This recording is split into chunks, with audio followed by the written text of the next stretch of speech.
voice of Reichman University.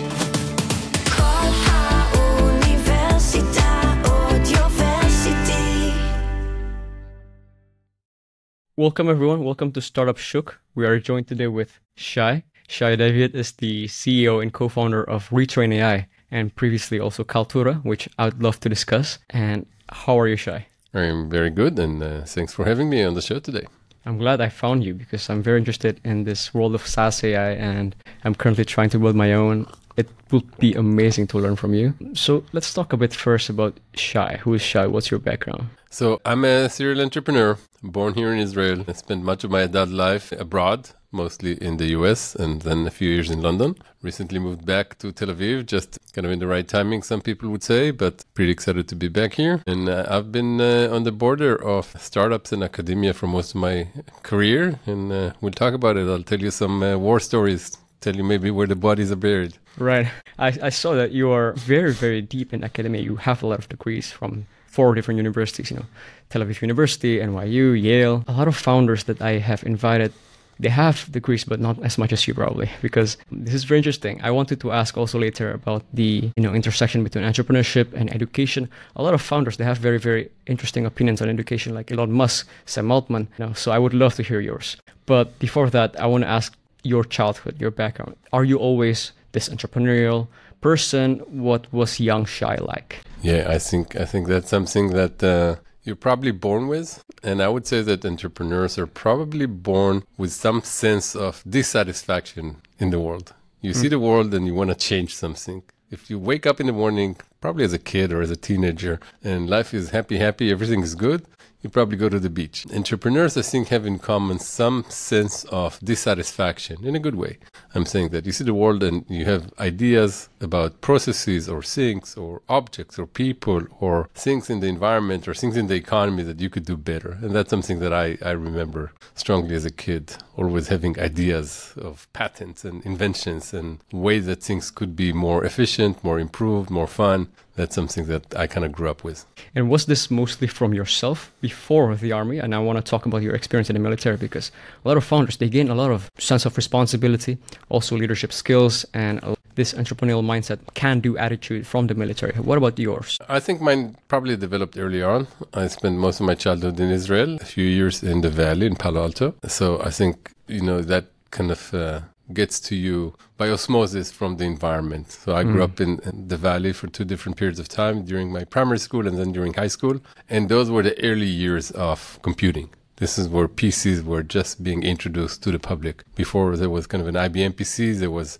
my first computer was a TI-99, for example. So the Palo Alto Homebrew Computer Club was started just around then. So I was lucky enough to be in that area when kind of hacking culture began and the first world of computers began. And that, I think, gave me a lot of opportunity to basically get a strong sense of the changes that were to come. Today, most of this maybe seems trivial, but back in the early 80s and then in the early 90s, the introduction of computers, the significant role technology was going to play in our life was maybe not as obvious. And for those of us that were lucky enough to experience it, maybe we got a head start in understanding that something is changing in the world. And did you get the chance to play around with like electronics, like Steve Jobs did in his garage, building stuff? A little bit. I had a job while I was a student in high school. I had a job at a small organization called the Palo Alto Computer Club.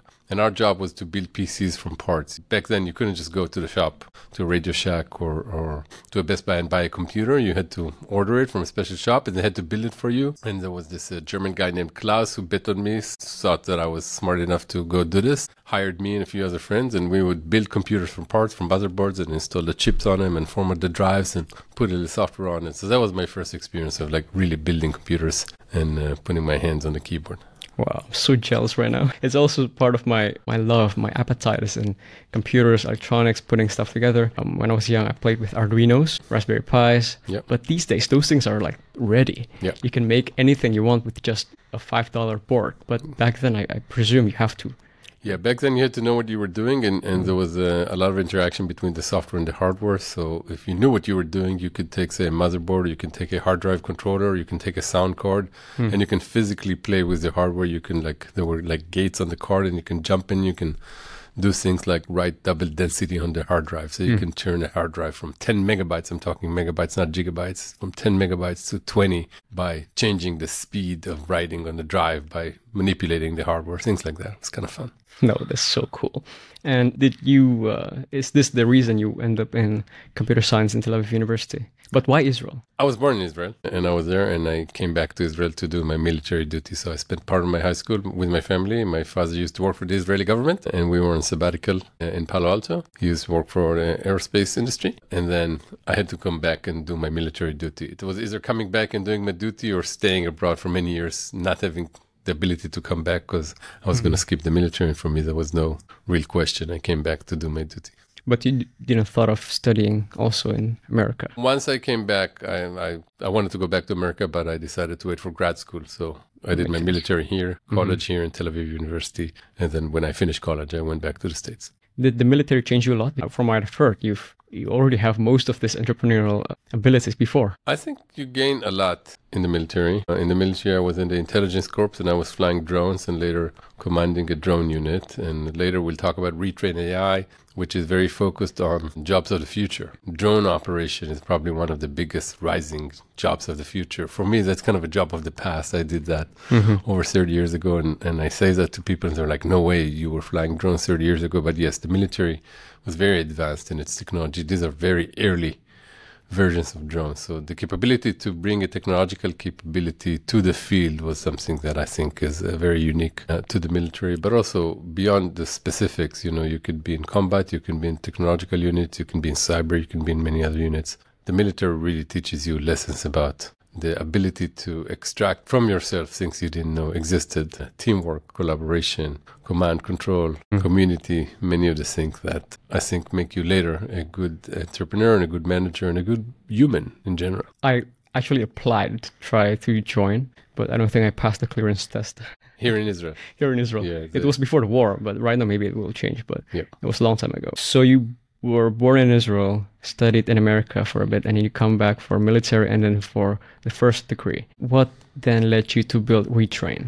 What was the founding story? Retrain was many, many years later. So, I'm a serial entrepreneur. I was involved in many ventures, and Retrain is probably my third or fourth startup, depending how you count them. So we can get to that part of the story. But that idea took many years to develop. Prior to that, I was involved in several other startups, and I'm happy to tell you about kind of Destinator was the GPS navigation business. Even prior to that, another company called Mind Echo, which was a recommendation system. And I spent much of my professional career helping build a company called Cultura, which was a video platform. So we can talk about those and then maybe get to Retrain. Maybe, I should start with your early days in entrepreneurship. What was it like? What was your first venture and what prompted you to build that? So my first venture, I got involved with a few good friends in a company that we called Mind Echo. And Mind Echo was a recommendation system. This was the early days, we're talking kind of early 90s, and we understood that something was going on. That something was called the internet. The internet was a way to connect people to like-minded communities. And one of the things that became apparent to us was that content was going to be proliferating, and that when communities of interest were going to form, whether around music or around video, these are many years before YouTube, before iTunes. The name of the game back then was applications like Napster, communication programs like ICQ, kind of very first generation social media, if you will. And one of the things that became apparent to us was that in a world where there's a plethora of content, finding the right content for the right people was going to be a limiting factor. When the cost of production of content drop, the cost of discovery of the right content increase. So systems that are gonna be decision support systems, recommendation systems that are gonna help users find the right content and media companies find the right audience, those were going to be important. So MindEcho developed a set of recommendation algorithms with an important caveat that it developed a super sophisticated recommendation algorithms 7 years before iTunes, for example, started selling individual media tracks. So we had the capability to match a movie to a person or a music track to a person or a piece of content like a joke or a character or funny video to a person, but there was no real easy way for people to consume content, because in music people were still used to buying albums, and in shows they were still tuned to live channels depending on what was there. So it was technology that was very much ahead of its time. It had the capability to make people's lives easier, but there was no easy way to consume that content. The funny thing about that story is that because we wanted to train the algorithms and there was no easy way to get the data, we thought we're going to train the algorithms on a data set that was going to be very engaging. And there was a database of jokes, caricatures, funny videos. We probably had the world's largest collection of jokes. And we would let people watch a funny video or listen to a funny audio or see a cartoon and rate it. And based on that rating, we built a profile, collaborative filtering. People who watch that also watch that, similar content to this and whatnot. And we had tremendously engaging metrics, but there was no real business model to that. So that was my lesson in time to market. So what was your distribution? Do you work with media companies? Do you work with websites? Yeah, we worked with media companies and we worked with mobile companies. Some of this was very early days of mobile internet. This was before 4G and 3G and 2G and WAP. So SMSs and links and stuff like that. And we ended up selling the IP of that company, but it never became a big business because, as I mentioned, this was my lesson of time to market. You have great technology, but it was a kind of example of a technology looking for an application rather than the other way around. CISP, solution looking for a problem. Exactly. And did you build this yourself? You code it yourself, and what do you code it with? No, this was with several other entrepreneurs. My good friend Shoki Nir was the CEO, very smart guy. I was first the head of front-end development, and then I was doing business development. So several times throughout my career, I moved from technical roles to business roles. I would love to talk about that as well, because a lot of engineering people who are, people who are technical, they can build stuff. You have to move on eventually. You cannot build the stuff yourself. But delegating is kind of a challenge because they want to keep coding and they want to keep building, and it's difficult. Anyway, moving on from My Echo, what led you to build your own next startup? So the next startup was a startup called Destinator.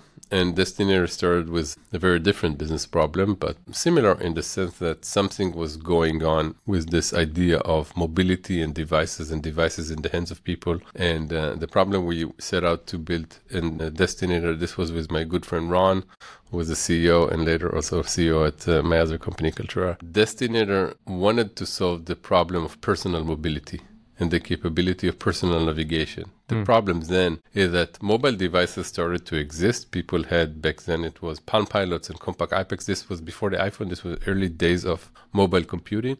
But the networks were not yet fully developed. So if you wanted to navigate with your device and to get points of interest and mapping and navigation, you needed to get the maps on the device. But the communication wasn't strong enough to be able to send you data on a regular basis. You needed to synchronize the device when you were offline, and then you could take it away and do your task, whether that was just personal navigation or, say, a delivery service as a business application or fleet tracking as a business application, whatnot. Multiple applications that depended on the capability of a single device to be able to find its location and be part of the network. GPS existed, but there was no easy way to get the maps on the devices. So Destinator set out to solve that problem. And we developed very strong map compression algorithms so that we can synchronize a big enough segment of the map so that people wouldn't kind of fall off the map. Today with electric vehicles, people have range anxiety. They're afraid they're going to go out of the range of the battery, right? Back in those days, people had range anxiety for the map. You synchronize the maps, and you were afraid, what happens if I drive beyond the map? So you needed to get a pretty big chunk of maps. So a country like Israel, you need to get the entire country synchronized because you might drive from one side to the next in the day, or all of Germany, or all of the UK, or all of the tri-state area, or all of the Northern California, for that matter. And getting that amount of data on those devices was very challenging because the devices had limited memory. So you had limited communication, limited memory. How do you solve that problem? The answer was very strong compression algorithms. And those compression algorithms, we call them the MP3 of navigation, because just like MP3 took audio quality, a CD quality audio, and compressed it to a point where the human ear couldn't really tell the difference, but the file sizes were dramatically smaller. We did the same for maps. So we could take huge GIS data sets, compress them, put them on the device, and then you could run multiple applications like tracking or like personal navigation. So that was kind of a big deal. That company did really well. And the business problem that we solved was that the alternative to being able to do that was to get a device that had much more CPU, much more memory, which meant it was much more expensive. The cheapest you can get personal navigation at the time was maybe, I want to say $600 or $700. And our idea was, hey, makes no sense to buy a navigation device for $600 or $700 where in your other pocket you're already carrying a device like a compact iPac or Palm Pilot 3 that already has the CPU and the memory and you're not using it, you're carrying two devices. What if we can get it to work in one, which using our compression we could. So all of a sudden for $300, you could get the form factor down, and all you had to do, you had to add a GPS antenna, and you had to buy the maps, and you can turn your $300 Palm Pilot into a navigation device that had the capabilities of a $700 Garmin or TomTom, or any of the other devices that were in the market. So that company did quite well. How old were you? Let me think about it. At that point in time, I was probably something like 28, 29. And what about My Echo? And Mind Echo, that was when I just got out of the military, so I was probably about 24, 25. Not bad. Wow. I got to keep up. It's amazing. I love hearing stories when people are still young and they build stuff, you know, the genesis of a founder. Yeah. Moving on, let's talk about Kaltura now. Yeah, so I had these two kind of experiences under my belt. The first was a very advanced technology that didn't have the application. The second was pretty successful technology that found its application. Ended up in Destiny, we ended up doing big OEM deals with HP and Acer and Lockheed Martin. There were defense applications. The company ended up being listed on NASDAQ via a reverse takeover in RTO. Today you'd call that a SPAC deal. And then it was taken private by a Canadian private equity firm. So that was a good run.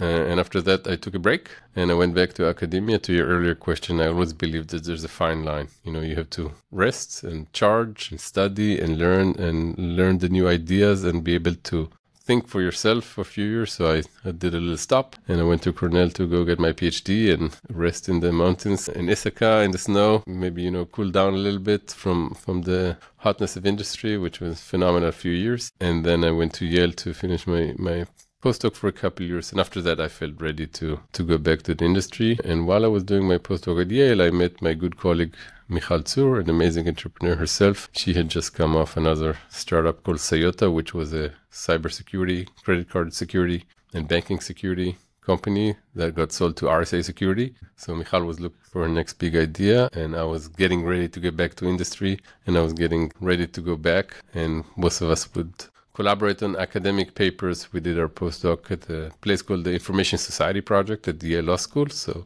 we would write a lot about access to knowledge. And back then, there was a kind of a big rise of open source and open source innovation and open source licensing models. And we're very interested in that. We wrote academic papers trying to understand how people choose different open source models and open source licenses and how those get disseminated and how that get used, and rights attributions and many aspects related to kind of open source and open communities. And that was also related to my PhD. What year was this? This was in 2007, 2008. 2008? Yeah, probably. Okay. So this was kind of the years the iPhone was coming, Linux was making a hit, and this was kind of very top of mind. And we thought, okay, you know, with all these open innovation models, we see this happening on one hand on open source software like Linux, and on the other hand, we see this happening on other places like Wikipedia, this idea of access to knowledge via open knowledge communities and open systems. Mm-hmm. And that was also the area of my kind of academic expertise in my PhD.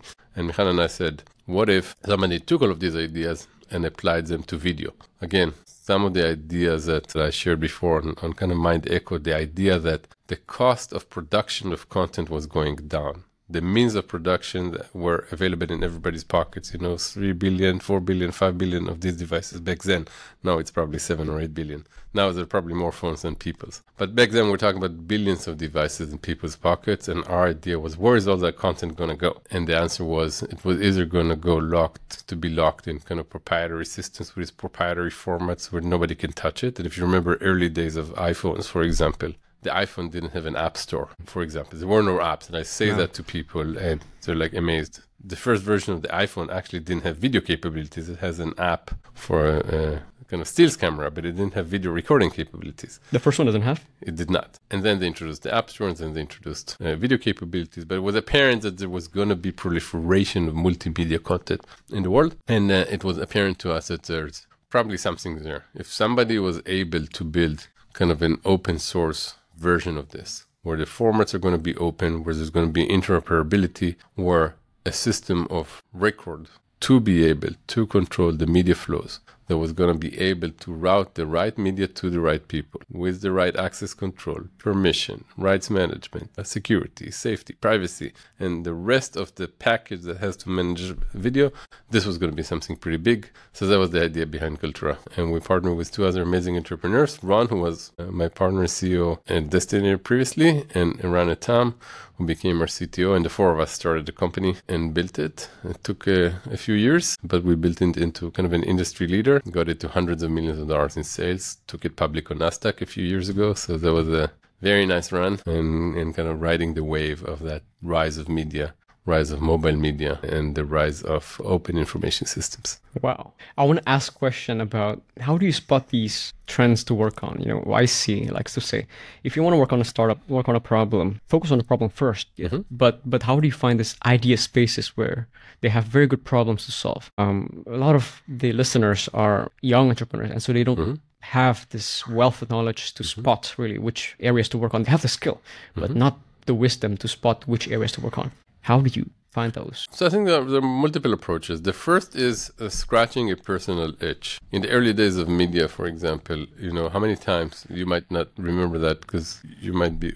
almost too young to remember the early days of kind of the format wars, but there would be many times where you'd get a file and you couldn't open it. Oh, because this was shot on an iPhone and I'm using Android, or I wanted to watch it on a PC. Or early days of video in Europe, there was one video standard called PAL, and in the US, NTSC. There were standard wars, there were device wars, there were format wars. You might remember early days, Adobe had Flash Media, Microsoft had Microsoft Media, and AVIs, those didn't co-play. You need to have multiple players on your device and whatnot. That's an example of a personal itch. Each one of us that was in this space, too many times you got a file, you couldn't open it. Or too many times you tried to stream something and it got stuck because it was encoded in the wrong resolution and whatnot. Sometimes you start with a personal problem like that, and then you have to investigate. Is the problem I'm feeling? How many other people are feeling that right now? How many people today try to open a video file that a friend sent them and couldn't do it because it was in the wrong format, right? Probably about 1 billion. So yeah, it's a personal itch. I'm scratching my personal itch, but it's probably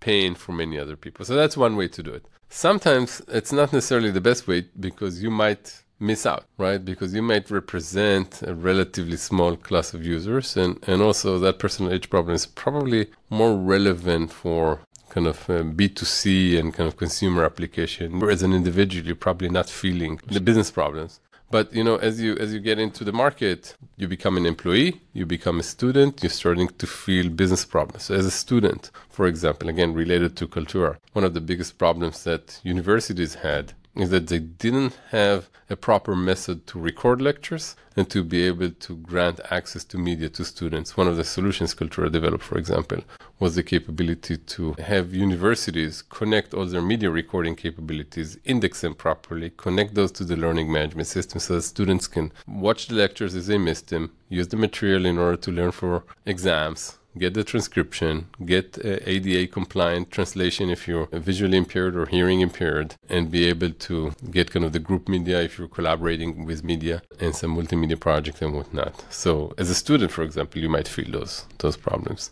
I think most students do indeed approach ed tech space because that's the wealth they have. That's about it, right? I'm a student, I go to university every day. This is the problem I spot. Yalla, let's build the problem. Or maybe social media. This is why Mark Zuckerberg built that. But the problem is these days it's very entrenched space. It's basically you have billions of students in the world building problems, solving problems for ed tech space. And I think the reason more and more students are trying to get industry experience and knowledge early on is to, you know, surpass the step and okay, let's move on to industry. What can I fix there? What would be your recommendation on how students can gain that awareness early on? I think it's two things, and we can get back to those principles in many directions. But to me, it's user centricity and data centricity. Focus on the user. The user might be a business user, might be an employee, might be a director in a company, might be an IT person, might be a security person, doesn't matter. Focus on the problems that they have, 1. 2, focus on data. Don't just use hunches maybe to hone in on your idea, but use data in order to perfect it and figure it out. You're doing a cyber product. What is the pain the user is feeling? Oh, the user is feeling a pain because there are news threats and they need better monitoring service to identify news threats, blah, blah, blah, whatever. Okay, that's a user pain, I understand. What data do you have to explain that this is a big problem? Why is competition not able to solve that problem, etc.? And you gain those data from pure research, talking to people. You have to do all of it. You have to be in the field. You have to talk to people. You have to talk to users. You have to feel that pain of waking up in the morning and feeling that some things could be done better. You're mentioning something that's very similar to what YC says. They have two methods of building a startup. Organically, sense the problem in your daily life, automatically build that solution. Or intentionally, you go to a vastly different industry and like just dive right in. There are founders in a company, I forgot what they called, but it's in the trucking space. And the founders were from banking, and they just rent a truck, be a trucker for a while, live in the truck stops, and ask their future consumers. Absolutely. I did that when I was a Destinator. One of our customers was a food delivery company called Schwanz. And I actually flew to Minnesota to spend the day with those truckers. Start the day at 4 a.m. in the morning, but this was frozen food delivery. So they needed to go to the warehouse. This was on refrigerated trucks, and they had the limited times they could be on the road. So getting from one place to the next became very important for them. And one of the problems that they had is that somebody wasn't at home. They missed the delivery and they had to go to the next one. They had initially, before using our product, they had printed instructions, but the instructions were only one way. So if they missed the delivery, they didn't really know how to get back. Again, this is days before you had Google Maps on your phone. So they didn't know how to go back. So we learned that the biggest problem that they had was, again, the capability to go between those multiple addresses, and obviously online navigation solved that for them. So yes, spending days in the field with truckers is definitely an important step, just as a metaphor. Depending on your business problems, you have to be in the field, listening to users and collecting data. Those would be my two biggest principles. Even before Retrain.ai, I have a bunch of questions regarding like startups. How do you, let me pull one of them real quick, right? Sure. But I think one of the more important things in building a startup is the co-founders. That's literally the company. That's the definition of company, right? Right. How do you figure out who to work with? Yeah, so I think you need people that really complement you. And that was true definitely for us at Kaltura with Michal, Ron, and Iran and myself, all very complementary in our capabilities. We had very good division of labor, very clear boundaries. We're all friends, but also good business collaborators. It's true for me in Retrain.ai. I have two amazing partners, Simone and Isabel Bickler. And Isabel and I have known each other for many years before we started the company, so we're good friends. And we met Avi and became good friends very quickly. So I think the first thing you have to look in co-founders is for the right people. Forget professional credentials, forget kind of nitty-gritty details of what exactly each of you is going to do later, which is very important. But day one, are these people that you also want to go have dinner with? Because if you're building a successful startup, if you're building a failed startup, it's going to take a year or two, you're going to fail. If you're building a good startup, an average time for a company to go public is between 11 and 13 years. So you're going to spend a decade with those people if you're successful. Are these people that you want to go have dinner with? Do you want to hang out with them on the weekend? It doesn't mean you have to hang out with them every weekend, but if it's not the type of people that you want to spend time with, that are in the same frequency as you are, that are working together with you to kind of expand you as a person and them as people, then forget the technical credentials or anything like that. It's just not going to work. You're gonna spend a lot of time with your co-founders, and you better get along really nicely. This is like marriage, financially tight, you philosophically, like your vision, It's probably even tighter than marriage, because in marriage 50% of the people get divorced, and it's the successful startups. You're kind of stuck with your co-founders. So there's no easy way out. Typically for founders of companies that go out, there's very catastrophic economic outshots, because you maybe keep some of your equity, but if you leave before a good outcome, typically you get out with much less. So it's kind of like a Catholic marriage. Skills can be gained, but trust must be earned in the beginning. Correct. That's a very good statement, and that's a good segue maybe to talk about Retrain, which is all about skills. And the impetus for Retrain.ai was, again, a strong understanding that the market was changing. Kaltura went public, and I felt that I wanted to go do this again, but this time maybe solve an even bigger problem. And the problem we're solving at Retrain.ai is the skills gap. One of the things that I learned at Kaltura was that people were buying Kaltura's solutions. Kaltura was a kind of a leader in video, enterprise video, as I mentioned before. It was a way for enterprises to manage their video. And that was true for consumer applications and media customers like Disney and HBO and Vodafone. But many, maybe even most of Kaltura's customers were enterprises and universities and large organizations that had large amounts of video. And one of the things that I learned selling Kaltura to customers all over the world was one of the biggest problems that they had was preserving organizational knowledge, preserving organizational skills, and using video for teaching and learning and enterprise development. And I always had this question in the back of my mind saying, what sort of content are they using? They're willing to pay $50,000, $100,000, $200,000. The big enterprises maybe $1 million license just for the video components.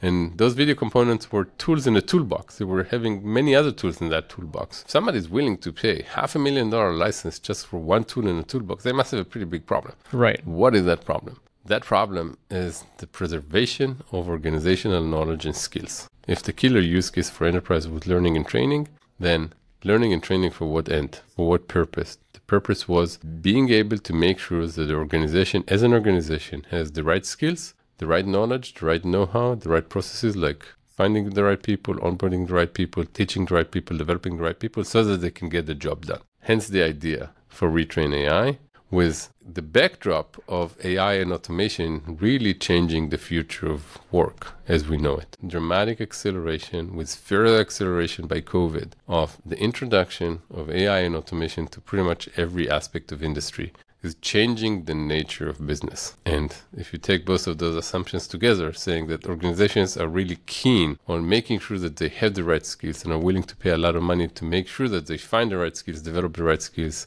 and continue to activate them on one hand. And on the other hand, the idea that AI, automation, and the fourth industrial revolution is disrupting the normal course of business, take both of those trends together, became apparent that there's a big need for a system that's going to help organizations become kind of a skill-based organization. And that's the genesis of Retrain.ai. So you spot the problem and you found the need in the market. How do you validate that?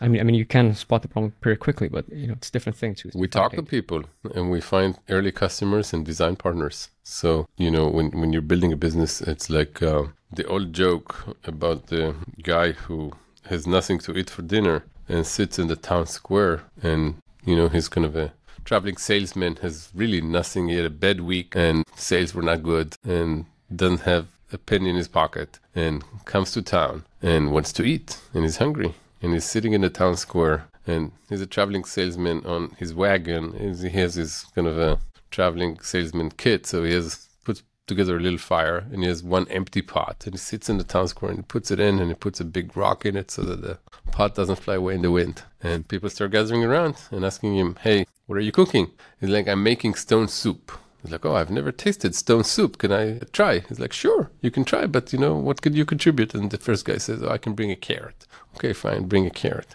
Second guy comes around, what are you guys making? Oh, we're making stone and carrot soup. Do you want to in? Yes, sure. Okay, I'll bring an onion. And the third guy brings some chicken, and the fourth guy or girl brings bread, and before you know it, they have a feast. The early days of startups are a little bit like that. You come in with an idea that's like your pot and the stones. You have nothing much more. The first thing you got to do is create a vision of the future. What is it that you're creating? And then you need to find customers and employees and investors, not necessarily in that order. And everybody in the kind of first few weeks or first few months needs to believe that eventually you're going to have a pretty tasty soup. So that's what we did. We found investors that liked the idea enough to want to invest their first money. Then we found first customers that said, wow, if you build this, we can pay.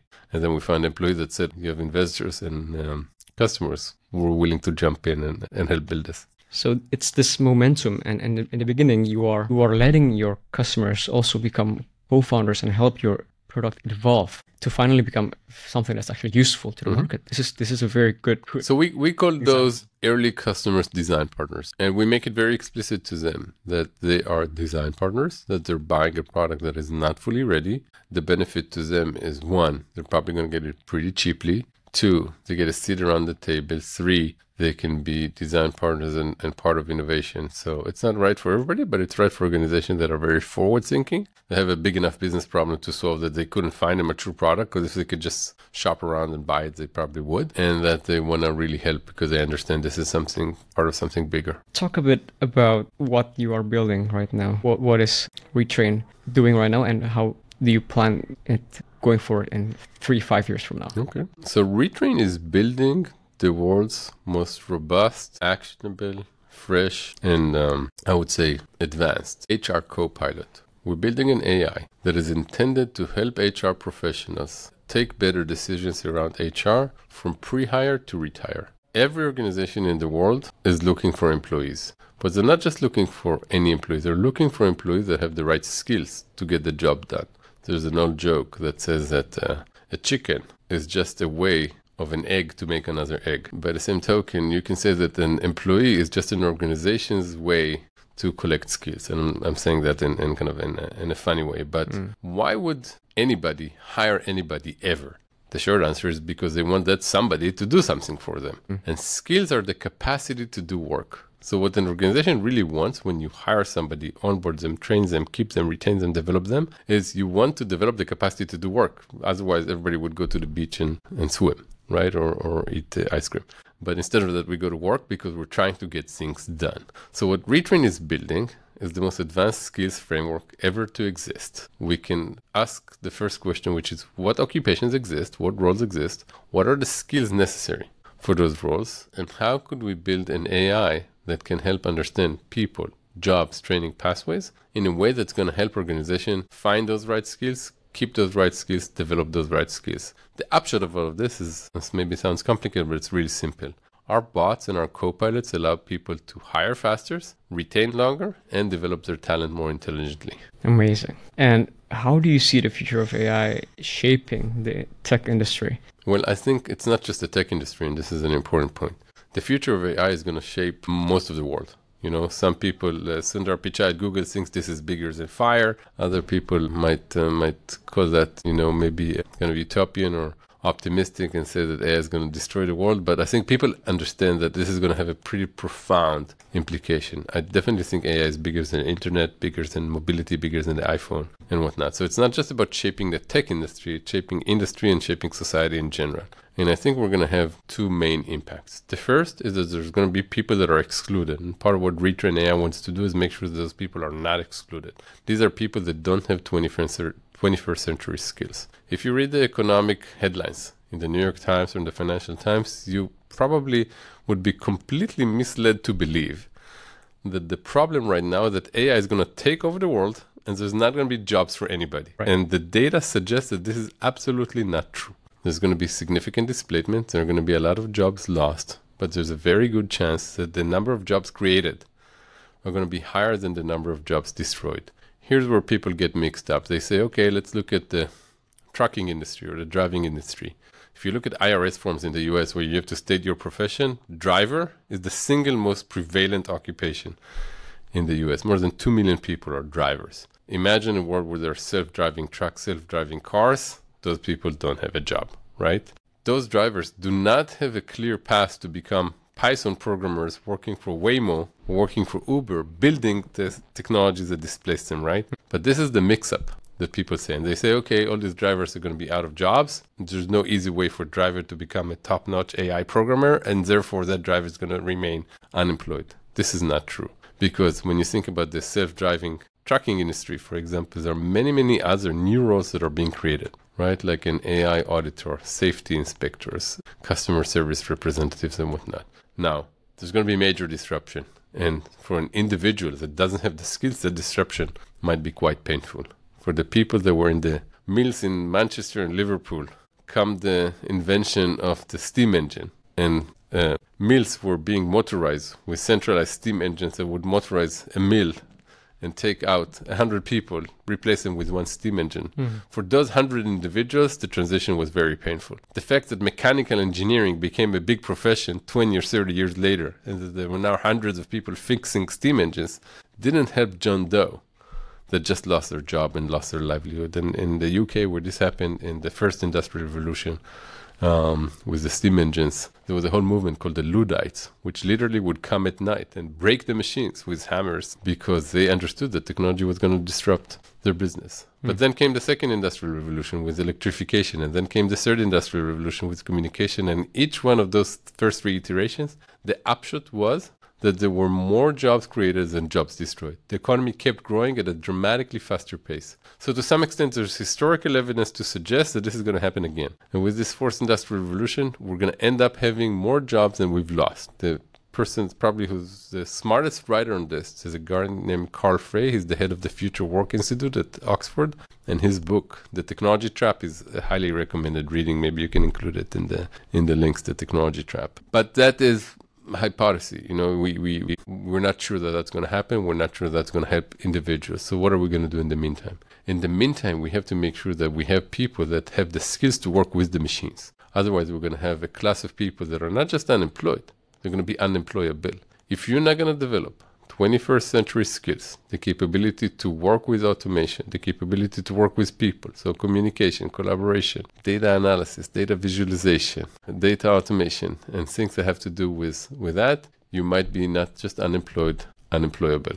And at Retrain, we look very seriously at being able to measure not only hard skills, but also soft skills, and being able to create a career path for every employee, both low skill, mid skill, high skill, and basically create a route for the future for them so that they can go and do something that's in high demand. You have to map the demand, you have to map the skills, and you have to create an individualist career pathway for each individual to be able to participate in this modern economy. So Retrain is like the wolf in the end of the pack that's making sure everyone's staying in line. I think that's a good metaphor. I think that no one's left behind. We think of ourselves often as like a little demon sitting on HR's shoulders and whispering good advice in their ears, saying, hey, you might have missed that individual. Maybe they didn't go to the right college, but they do have the right skills because they participated in this, that, or the other project, and collaboration and communication are part of their skills, and you can do a skills matching, for example.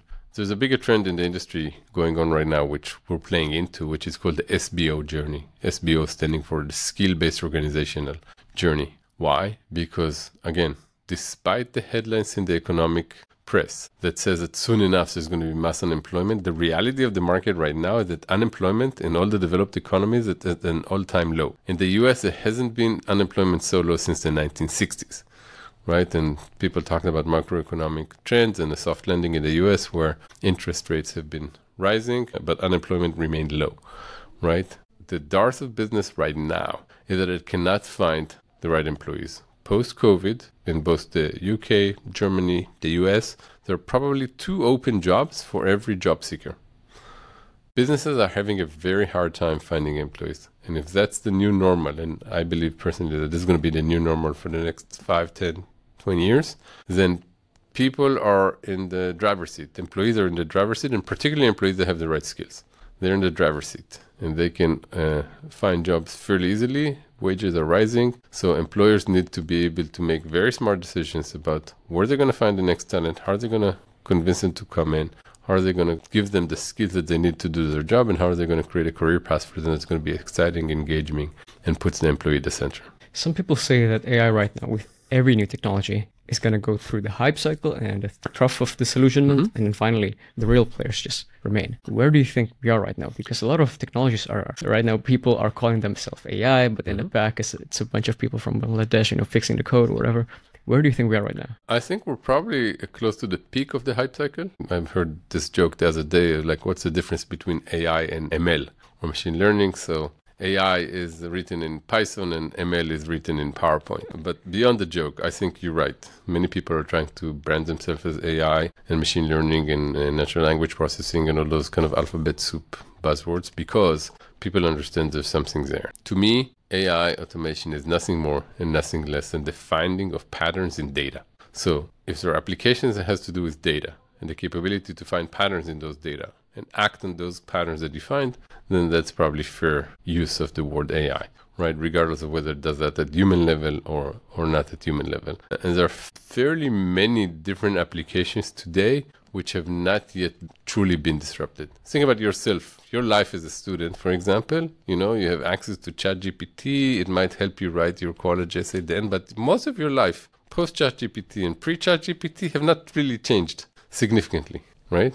It would change significantly once the curriculum changes to understand that, you no longer need to write essays the way you used to write them 2 or 3 years ago. Another joke is that, I don't know if you've seen this movie American Pickle about a guy that falls into brine and kind of sleeps for 100 years and wakes up. Yes. And the premise of that movie is what happens to that person when they go into modern society. So let's take education as an example versus industry. If that person went into, say, an auto factory, he wouldn't know where they are, right? Because 100 years ago, there was maybe the Ford Model T. And if you go into a Tesla shop today to see how they manufacture Tesla 3, it's all automated, it's all robotics. That person wouldn't understand what's going on. But take that person that slept for 100 years and put him in a classroom in a university, they would feel right at home, because for 100 years, nothing really changed in the educational system. I'm just starting that with the premise to say, I think a lot of that is going to change. A lot of AI is going to change dramatically the idea of how we do education, because all of a sudden you can have personalization, and all of a sudden summarization becomes automatic, just like search does and whatnot. So I'm just using that as an example of where the height of the hype, soon enough we're going to fall through, but that plateau productivity, I think, is going to be pretty high. And I'm using education as an example of an industry that's going to be disrupted quite significantly, I believe, and that hadn't yet happened, which means we're not yet at the peak. Right. Mark Cuban said, we are not in a bubble. It's still growing good, and a lot of really fruitful and productive companies are still coming out, not frauds like we've seen in the crypto, quote unquote, bubble. I want to talk a bit about your transition from, building stuff to managing, because a lot of technical founders, they love to build. I myself am technical. I like to code. I like to build this stuff myself. But the transition to getting the people, finding the talent who will build it for you and trusting them that they understand the vision of the product. How do you do that? Yeah, so I think, sitting shotgun without every so often grabbing the wheel is pretty challenging. I think it starts by finding the right people that you trust. Just yesterday, I got a call from an investor who was looking for a reference about some entrepreneur. And I didn't know that individual, but I asked around in my network, and I got the reference from another person that worked for that individual. And he said, don't touch it with a stick, not a worth investment, because that manager would always override his team. His CTO would come in and say that something would take a month, and he would say, no, all of these guys are idiots, I can do it in 2 hours. So that's just a negative example of managers that obviously did not make that transition previously. So I think it starts with people. Find people that you trust. You're not going to be able to manage effectively if you don't trust your people. Basically, definitely on the technicals. The same, I think, is true on the go-to-market team, on marketing, on sales, on finance. You have to find really good people that you trust, and trust becomes the basis of management. So I think that would be kind of one principle. The second principle should probably be around avoiding what I call kind of the helicopter effect, which is, many managers say, okay, I found all these good people. I'm going to be the guy flying in on a helicopter to save the day. And typically when a helicopter flies into an emergency situation, two things happen. When the helicopter lands, it just gets dust in everybody's eyes, and the little work that was being done probably stops. And when the helicopter leaves, there's like this big vacuum and again dust. And many managers kind of fall into that pattern and make a big mistake. They think they're managing, because from the helicopter view, they just move from one area of the business. But the reality is they just create a lot of dust and a lot of wind. So definitely try to avoid that. Find areas in the business, but if you want to help, then go be with your troops. Don't just land there in a helicopter for 10 minutes, make a lot of wind and noise and dust, and then leave, because that's not going to be very helpful for the teams on the ground. And you're not just trying to get them to help you. You must allow some space for them to make mistakes, probably, and let them understand how to do things right. My personal method for intervention is called intervention points. The assumption is that most of the people do good things. There's this other joke where, at some point, hundreds of people might report to you. And my joke always was, I have 400 people reporting to me. That doesn't mean I tell them what to do. They do good stuff and report, right? So having somebody report to you doesn't necessarily mean that you're going to direct them in every detail of the way. They need to be independent. They need to be problem solvers. One of the biggest differences between, say, vice presidents in the company and regular employees is that employees manage problems and vice presidents manage results and outcomes. So find people that can manage outcomes. But where I was going with this is that my personal method is a method called intervention points. For every day, for every week, for every month, for every quarter, find the areas of the business that really are not working properly and that could be improved, and intervene in those. And assume that the rest of it is going to be fine. You don't have the attention as a manager to double down on everything. This is why you have deputies and lieutenants and vice presidents in the company. And if they can't do their job, you need to get rid of them and get better people, right? The assumption is that most of the functions of the company function well, even if you're not in the room. But sometimes things don't work well, and that's your opportunity as a manager to go and intervene. But don't do it helicopter style. Don't just land there 5 minutes, say a few smart things and go away. But you want to solve sales because sales is not working, then go spend time in the field with sales. You want to help solve the technical problems and go read the literature, sit with the programmers and look at the Jira bug reports and get your hands dirty. And you can't do all of it every day, but you can switch between different tasks. And so long as you're doing it seriously and you're staying focused, you could probably do a lot of different things in the company. But this is in the context of a quite mature company. What about in an early stage startup with just 3 founders, 2 employees? How does it look like? I think in the beginning, everybody does everything, right? And as the CEO, you need to give personal example. And as an entrepreneur, you need to put in the hours and put in the time and do everything. Early days of our startups, the culture is a good example.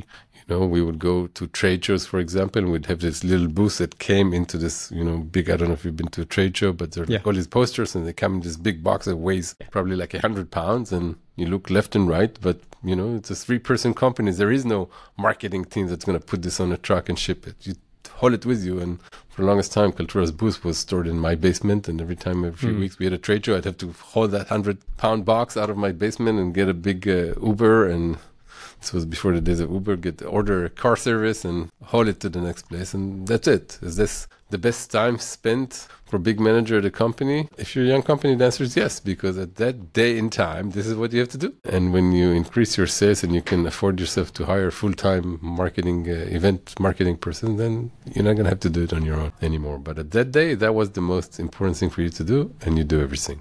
As the company matures, now, there are multiple methods of dividing labor and dividing responsibility. The one I like most is a method called RACI, which stands for the division of who's responsible, accountable, coordinated with, and informed. And everything that happens in the company, you could fill in this matrix. Again, responsible, accountable, communicated with, or consulted with, and informed. There's a new customer in pre-sales, right? So the responsible is the VP of sales, and accountable is the chief revenue officer, and communicated with is the technical team for pre-sales, and informed is the R&D so that they know that more load is coming to the system, as an example. And you could do that for every process in the company. If you're building a big RACI matrix, then you would have all the processes in the organization and all the stakeholders in the company, and you build this matrix. And if you're disciplined about it, that's one way to do it, and basically kind of prepare for scale. Talking about team, I want to expand on what you're doing right now in Retrain, which is getting Palestinian and Israeli to work together. How does it work right now? We had that experiment never scaled for us. We had a lot of remote work. We had a small team in Palestine that were mostly focused on front end. We had a hard time getting talent, but for good reason, not because of tensions with Palestine, but just because there's just not enough talent. Some of the bigger companies like Microsoft hired a lot of the Palestinian talent that was there. There's probably not enough coding talent in Palestine. My hope is that this war ends soon. And that we can go back to that, and that more Palestinians are going to go get technical degrees so that there would be more talent.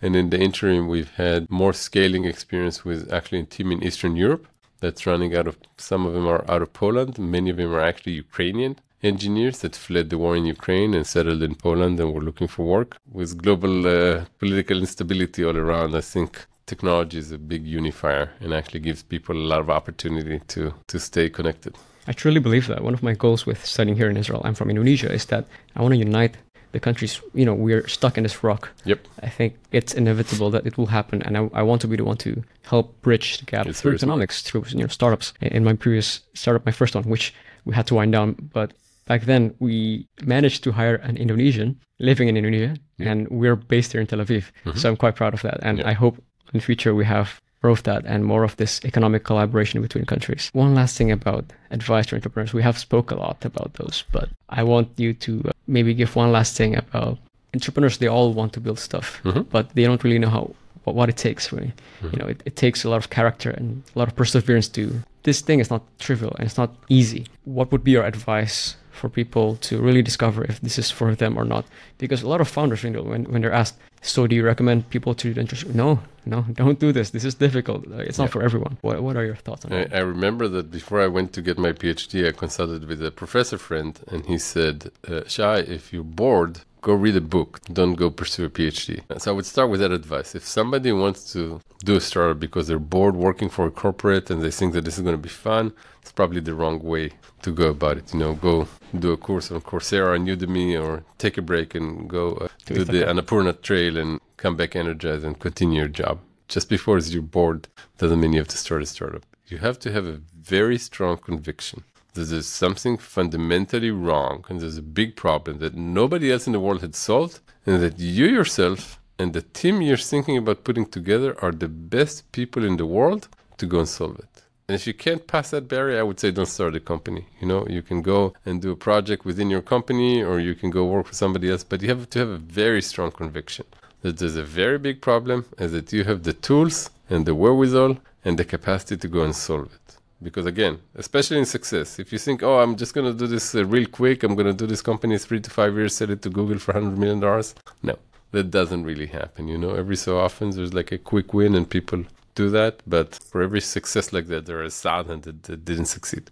Successful companies that grow to interesting enterprise scale for M&A or for IPO or for something meaningful to make a big dent in the world, it's between a decade and 2 decades. You need to make sure, is this problem big enough? Am I interested enough? Could I put a team together that's mature enough to go and do this for the next 10, 15 years? If the answer to that is no, then don't start it. It's just not the right thing for you. What do you think about combining education with entrepreneurship? A lot of students want to become entrepreneurs because they're dissatisfied with the world. Like you said, you have to start from there, but they're busy. There are some people like Peter Thiel who say, college is dead and they would actually pay scholarship with people to drop out of college. I don't necessarily believe that. I think that college education is not necessarily a prerequisite for being a good entrepreneur or success in life. But if you have the opportunity and if you have the privilege actually to go and take a few years off and go focus on your studies, I would do that. I look at college or definitely kind of grad school as a privilege. If you have that privilege and you can afford it, then go and do it and take some time off and do it. And, there's an old saying in Russian, work is not a wolf. It's not going to run into the forest. So that work is going to wait for you.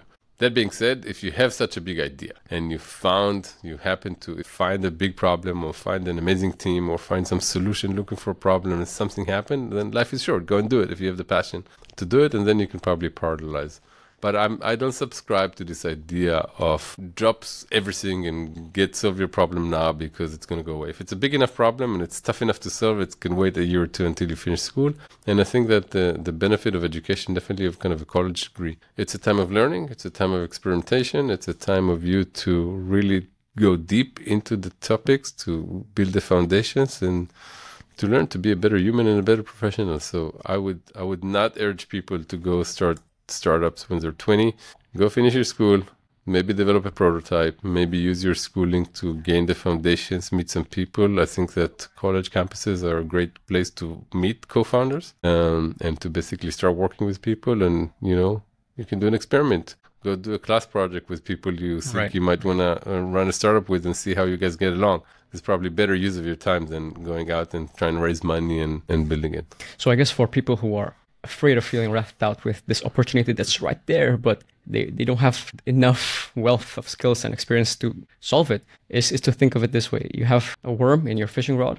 Don't waste it on a small fish you have in front of you. Yeah. Grow, and then you will find a bigger fish that will come. I think so. A lot of times, especially these days, we talk about AI and software and whatnot, so it's a little fuzzy. But I always tell people, if you're building something that's like software or an app or AI or data, which is very hard to grasp, imagine that you're building a building, right? Do you have the right materials? Do you have the right skills? If I told you, go and build a physical building for me right now, and you would say, oh, but maybe I don't have the building materials or the tools or the money or the yard or the lots or the safety certificates or whatever it is that is required to build a building. If I told you, go build something physical out there in the world, immediately you would see the limitations. And what I'm suggesting is that building something in the virtual world and building software and building data is not very different than that. There are a lot of limitations. There are a lot of impediments. There's a lot of resources needed, and you need to make sure that you have sufficient starting point. You don't know where it's going to end.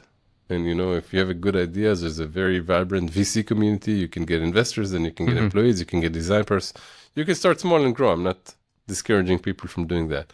But you have to understand that in order to have a fair chance of success and to get into that funnel of 1 to 10, which sounds low, but it's pretty good, you have to have some minimum conditions to start. Otherwise, again, take that spirit, go work for a startup, gain experience, get traction in the world, and then, if you have a big enough idea, it's going to wait for you for another year or two. Shay, it's been a pleasure talking to you. This has been a masterclass of entrepreneurship. Thank you very much for coming. Thank you, and fantastic. And if anybody listening to us today has questions, you can always find me. Go check out Retrain.ai or Shay.David, Shay.David at Retrain.ai, or find me on LinkedIn. I'm always happy to give advice, take questions, and help in any way I can.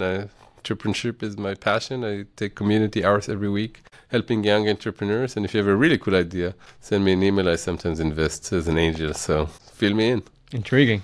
Thank you very much. Thank you so much.